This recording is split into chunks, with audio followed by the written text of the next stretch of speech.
Yes. Amen. Praying always with all prayer and supplication. Praying always with all what? Prayers and supplication. Even Jesus prayed. Hallelujah. Jesus, at most times, he will leave his disciples and go secretly to a place and pray. He will come back there and sleep. He say, you are people are sleeping, you are not praying. Many of us today will say, because Jesus has paid the price, I don't need to pray. I don't need to fast. You are a liar. You are descent from the pit of hell. Hallelujah. You must pray. Bible says, pray without ceasing. A Christian must pray without ceasing. The only the only weapon we have to defeat the devil is prayers. Hello? Is prayers. If you say, I don't need to pray because Jesus has already died on the cross, I don't need to pray. Oh, if devil carry you, he will stone you 3 times for granted. Hallelujah. Have you forgotten that the devil is more experienced than you? Hello? He's more experienced even than your great grandfather. He has dealt with all of them. I know that the character of your great grandfather is also in you. He knows how he dealt with them and he knows how he will deal with you. But with your own prayer, if your prayer is different from that of your grandfather, hello somebody, if your line of prayer is different from that of your grandmother, the devil will be defeated. Hallelujah. He will be defeated. He is so experienced. He knows everything about you. Even when God was creating you, he was there looking, watching. When God was depositing everything in you, he said, I will take all these ones. When it's in this age, I will remove this one. In this age, I will remove this one. He's planning. But when you now begin to walk in the way of righteousness, he will not be able to remove anything. Hallelujah. David said, though I walk in the valley of the shadow of death, I will fear no evil. Hallelujah. I will fear no evil. Let me walk in the valley of the shadow of death. I will fear no evil because you know who you are carrying. Prayerful. Without prayers, I don't think you can be in that salvation road. Amen. Maybe we'll start to nickname Jesus from the assembly salvation road. Hallelujah. Without holiness, without prayers, you cannot be on salvation road. John chapter 5 verse 14. John 5:14. There are so many passages of the Bible that teaches us how to pray or the importance of prayers. But we're not going to read all, but I'll give them to you. 5:14. John 5:14. Yes. Amen. Afterward, Jesus found him in the temple and said to him, see, you have been made well. Sin no more, lest a worse thing come upon you. Amen. Hallelujah. Praise the Lord. Hallelujah. Amen, somebody. Amen. Jesus said, do what? Sin no more. Or else worse things may happen. And this is exactly what's happening to us today. The moment you sin, worse things happen. But with prayers, such things can be averted. Hallelujah. With your prayers, even though you are the greatest sinner of this on this earth, with prayers, God can hear you. Have you seen that parable of the prodigal son? Hello? That parable of the prodigal son. God was trying to make us understand there that no matter our sin, no matter how we go far from him, his hands are still open to receive us. Hallelujah. And anytime I look at that, I said, this prodigal son must have been praying. For him to come back to his senses, he must have been praying. Because once devil take you away from his road, from the way of God, he makes sure that he blocks every way that leads to that side.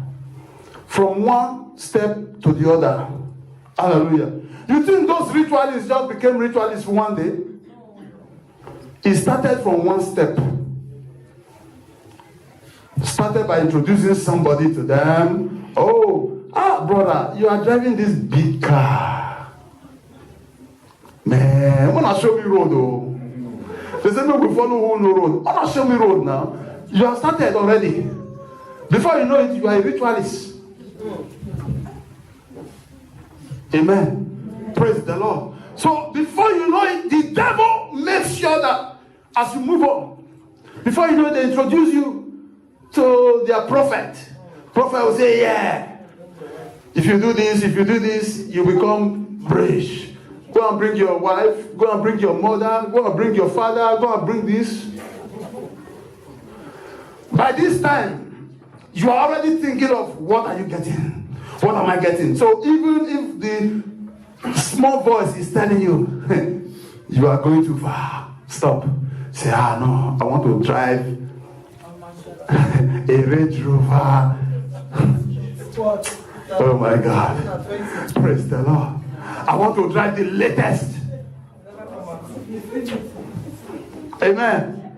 And before you know it, you are gone. That is what the devil does. So for that prodigal son to come back to his senses, he must have been praying. Hallelujah. Tell somebody he must have been praying. Amen. So you must pray if you want to be on that salvation road. First Chronicle 16 verse 11, you can read that on your own.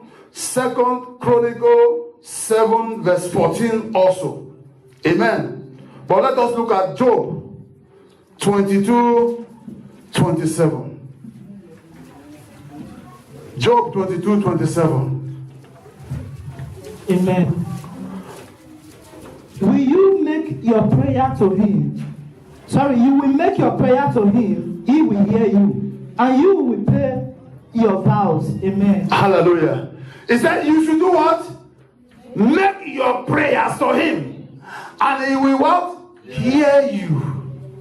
But look at another condition. He said what? Pay your vows. It is not free. Pay your vows. Oh, don't do this, don't do that. Those pastors are just. If I dey chop church money, my belly suppose don't touch that door. Hallelujah. Belly supposed to touch that door because the way people they describe them. If not so, you reach rubbish. I wish it's possible to reverse the clock. I wouldn't. For that time, I said, God, no, forget it. Many of you know the story here. When my daddy was telling me, I can see the gift in you. You are going to Bible college. I said, Daddy, with all these pastors on there, they see their shoe, they bend like this. Their suits don't become agbada for their body. Assemblies of God, I'm talking. Many of you, if you know that church very well. Yes. Hallelujah. If you go to CAC, Assemblies of God, the same style of people. That was where I was brought up. When sometimes we say, let us invite another pastor from outside. When that one go concept, in your suit, you will praise your own pastor. And inside that place, they say, Brother Kingsley, I can see the call of God in your life. You go to Bible school. I said, Daddy, no. Daddy, no. I am not there at all. That is not my calling. But where am I today? Hallelujah. Praise the Lord. Hallelujah. Brothers and sisters, if God said this is it, it is it.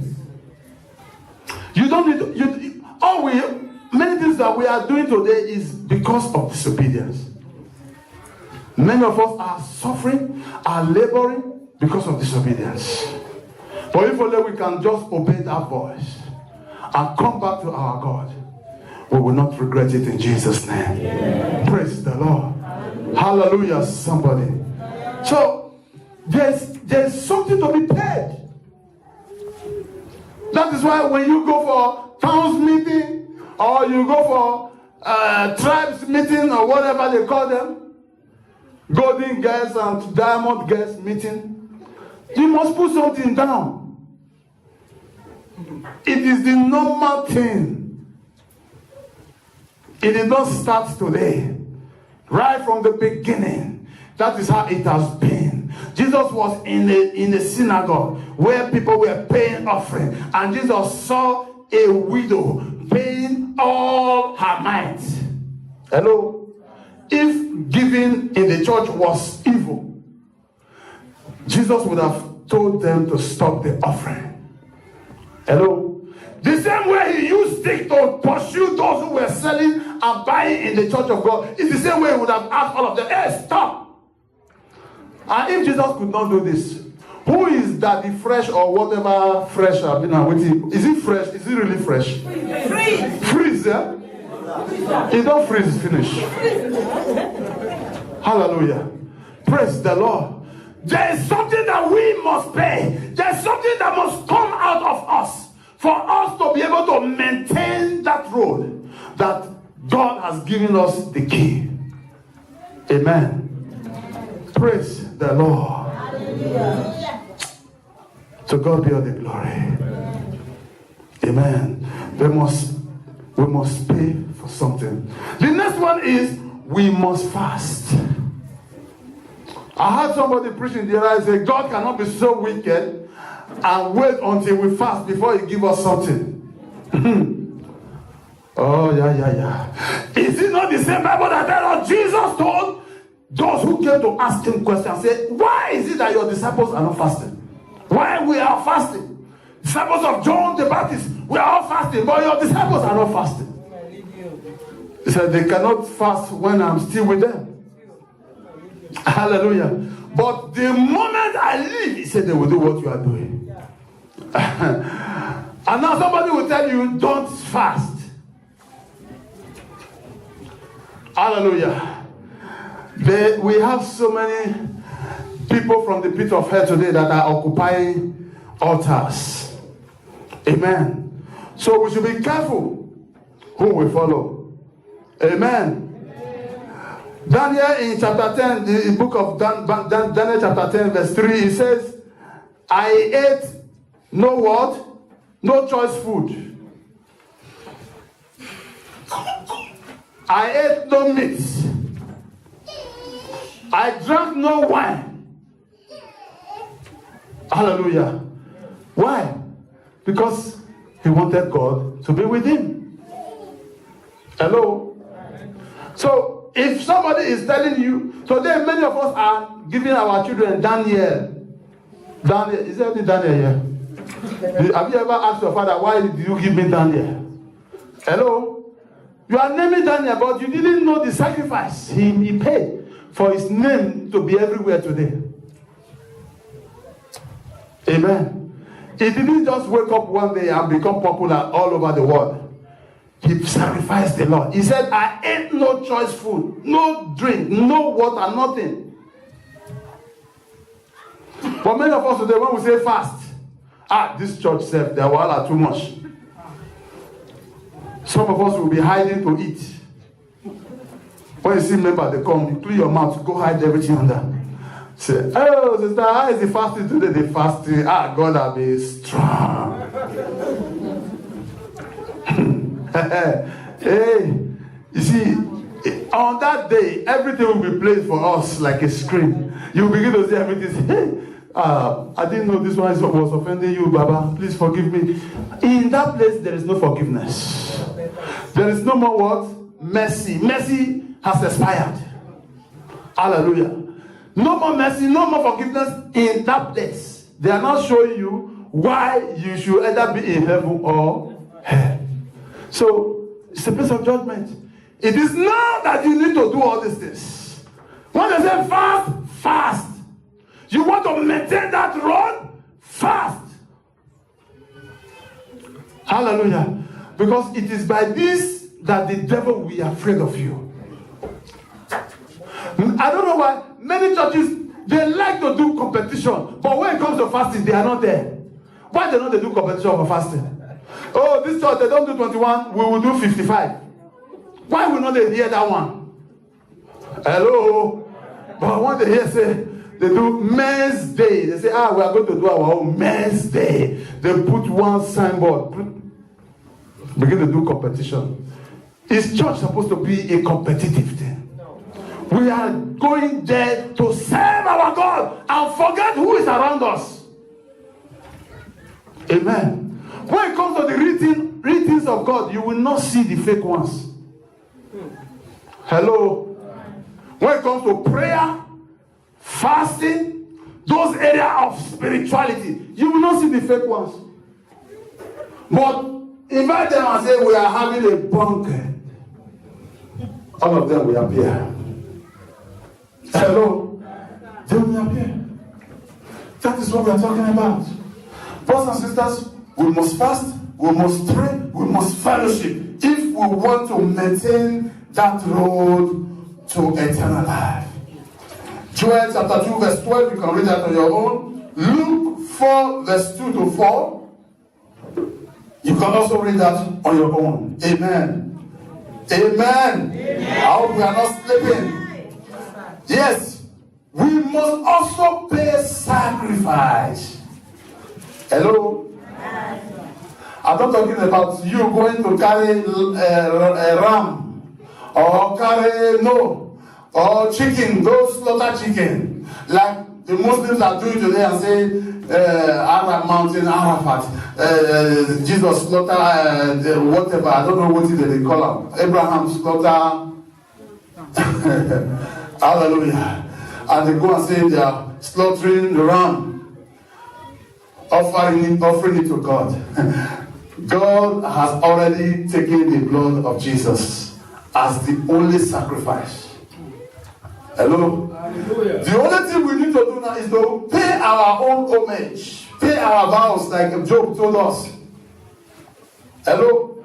Pay our vows, offerings, tithes. I don't need to go into all those ones. We've already talked about those ones before now. See, these are the sacrifices we need. Something must leave us for the work of God. Oh, I don't want to see the work of God to end. I want to, just like sometimes I look at the same people who pay tithes, the same people who give offering, the same people who are contributing to so many things in this church, the same people. So I ask myself, what are the others doing? And tomorrow, these same people, they are also be the one, because they say where your treasure is, that is where your heart will be. Hello?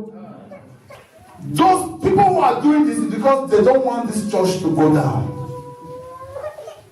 Their treasure is in this ministry. That is why they are doing everything to make sure that this ministry moves on. Amen. And God is also looking at them and saying, wow, these are the pillars of this church.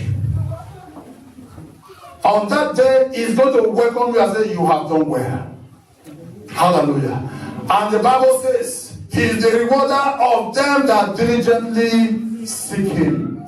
You can serve man, and man may not pay you your wage. Or haven't you seen people, you work free, they don't pay you salary. Up to today, there are so many people in Nigeria, 9 months, 12 months, 1 year, no salary. Wickedness. But you can never do something for God without getting a reward. It is not possible. Whether get it here, even as you are getting it here, there are more waiting for you over there. Praise the Lord. Hallelujah. Praise the Lord. Hallelujah. So don't worry. People may mock you, people may say all sorts of things. Let them keep their money. Let them keep whatever they are. Let them build their homes. Let them build their houses as they want. But on that day, it will be too late for many to react. Hallelujah. Because God will say, what did you do for my kingdom? This kingdom you want to come and enter now, what did you do on earth for this kingdom? Many of us, we are going to be very surprised that day. This kingdom you want to enter. What did you do for this kingdom? You don't win souls. You don't bring people to the church. Your character is even driving people away from the church. And tomorrow you say, God, I don't come. Good afternoon, sir. He's going to use backhand to wipe you. I pray that will not be our portion in Jesus' name. Let us wake up. Let us do the right thing. Set your God from the bottom of your heart. Leave the rest for Him. That is my conclusion. I will just do what I can do. Leave the rest for Him. But in my heart, I will be happy that I have done what I am supposed to do. Praise the Lord. Hallelujah. And finally, we must walk after righteousness. Hallelujah. Salvation without righteousness is zero. To me, salvation is equal to righteousness. Amen. The moment you say, I give my life to God, you must be ready to walk in righteousness. You must be ready to walk after the things of righteousness. Amen. Bible says, blessed are they that walk after what? Righteousness. They shall what? They shall what? Hey. Oh my God. It shall be few. Okay, look at your Bible. Blessed are those that walk after righteousness. They shall what? Matthew 5. Open it. Hallelujah.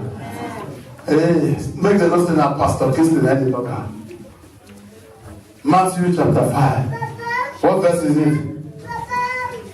Verse 6. Yes. They shall be what? Filled with what?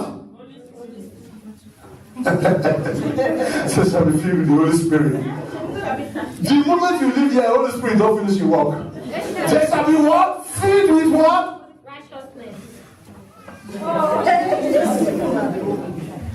They shall be satisfied. That is it. When you go there, you don't already read the Holy Spirit don't finish your work.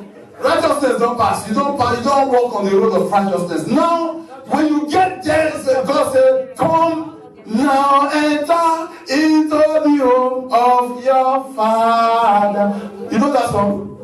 You shall be satisfied. Oh, wow. So this is my mansion. Oh my God. Satisfied. You shall be filled. You shall be overwhelmed. Hallelujah. You shall be overwhelmed. You know, when you are overwhelmed, happiness cover. You know, when you're happy sometimes, you don't feel it. Hello? The people at the front say, don't worry about this food, darling, just leave me. You will be dancing up and down in the house. You are overwhelmed. That is what we shall see when we enter heaven. Hallelujah. Amen. Walk after righteousness, and you shall be filled. Praise the Lord, somebody. Hallelujah. You shall be satisfied. And satisfaction shall be there. Amen. So let us try all we can. If we say we want to make heaven, because Jesus did not die so that you can drive a Hummer Jeep. Jesus did not die so that you can build 1 million flats. Jesus died that you will not taste hellfire. Because He knows how it is over there. You want to know how it is? Go and ask that rich man who was begging Lazarus to give him a drop of water. Hallelujah. Someone was trying to describe it. I said, please don't even describe it again. How fire can move in and move out from the mouth, move in and move out, move in and move out. 24 hours. When fire they burn the outside is better than when it's burning from inside. Hello? This one, the man they describe him, he said if they move in from inside, if they move in and go out of the mouth, the fire. When you anything you want to say, fire will come out. Oh, fire, fire, everything is fire. Inside is burning. You can I don't know who want to go there.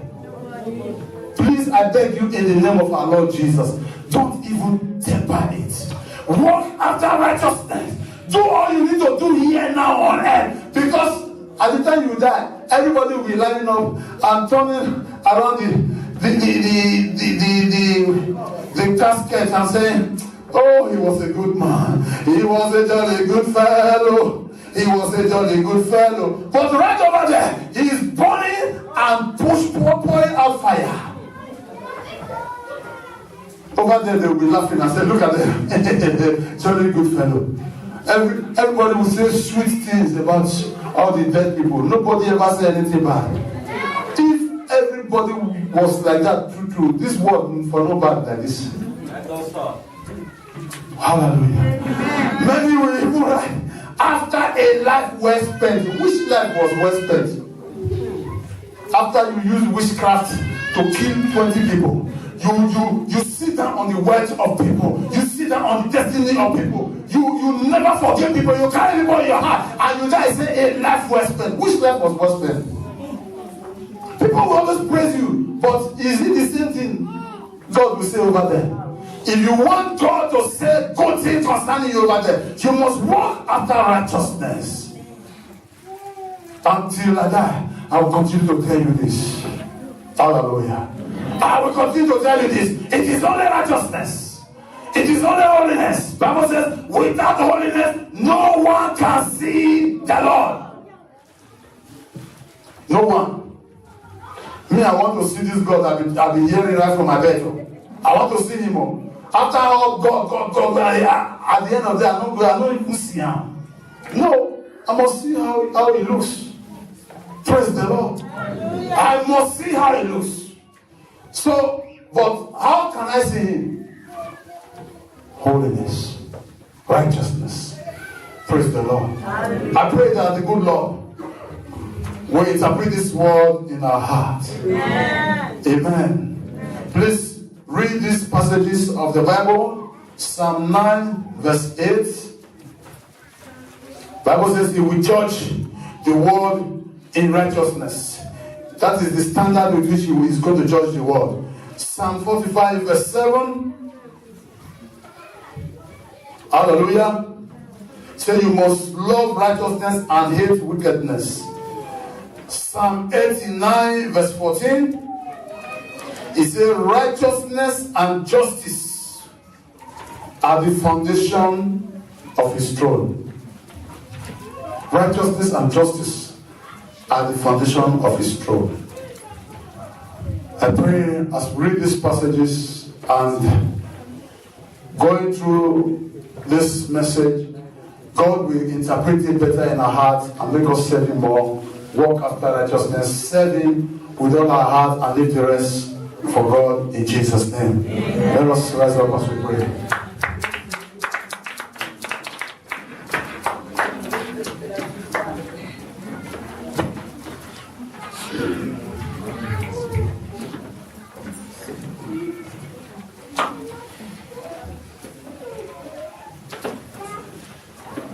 We're going to pray. Father, I've had your word. I know you came to die for me. You're coming to die for me. You paid the price. Now I need to maintain that key. I've had all these ways. You want me to maintain the key. Father, I cannot do it on my own. Help me. Help me, because I don't want to be thrown into hell. Hallelujah. And more so for those of us that have children.